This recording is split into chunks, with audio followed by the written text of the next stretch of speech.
Alright, here we go. After I install the Flaming River rack and pinion, manual rack and pinion, since then my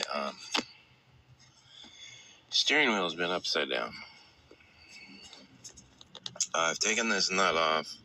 I've tried to yank it off, but you see these two little threaded holes right there? So the nut's off, and then you're left with these. These are for a puller. This is a puller. This is a steering wheel puller, harmonic balancer puller. Whammo! So just like that, the puller's on.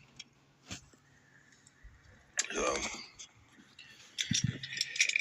I'm going to turn this end here, and this is gonna force it to separate, whether it wants to or not. Now there's a machine on here.